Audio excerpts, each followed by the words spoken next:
राज्य सरकार का तरुण स्वप्न योजना के तहत टैब मनी फर्जीवाड़े कांड में चोपड़ा थाने इलाके से गिरफ्तार मोहम्मद फारूक आलम और गुलजार अली को शुक्रवार को इस्लामपुर अनुमंडल अदालत में पेशी किए गए।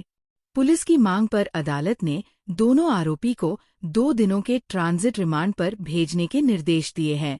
इस विषय पर सरकारी वकील संजय भवाल ने बताया कि जब हुगली पुलिस ने आरोपी मोहम्मद फारूक आलम और गुलजार अली को इस्लामपुर अनुमंडल अदालत में पेशी किए तो इस्लामपुर अनुमंडल अदालत ने दोनों आरोपियों को पुलिस की मांग पर 2 दिनों के लिए ट्रांजिट रिमांड पर देने का आदेश दिए है।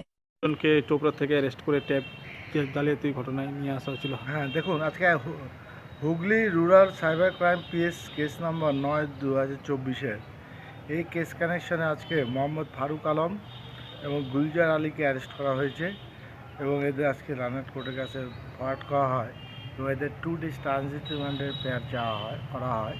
Accordingly Ranaghat court 2 days transit রিমান্ডের পেয়ার এদের অ্যালাউ করেছে।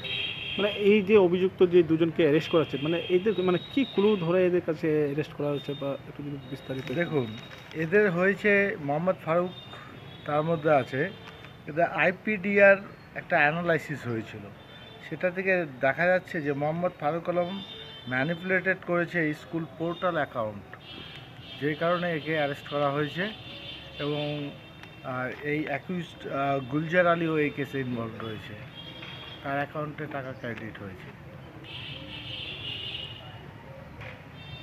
ভাই, তোদের অ্যাকাউন্টে কে টাকা ঢুকিয়েছিল রে? সেটা কে অ্যাকাউন্ট নাম্বারটা কে নিছিল? ওই গভর্নমেন্ট। কি নাম নাম জানি না। নাম আর কেউ আছে? তোকে কত টাকা দিয়েছিল? কত টাকা দিয়েছিল তোকে? আমার অ্যাকাউন্টে 10,000 টাকা। 10,000। তোকে কত দিয়েছিল? তোকে কত দিয়েছিল ভাই? তোকে কত দিয়েছিল? এ বল।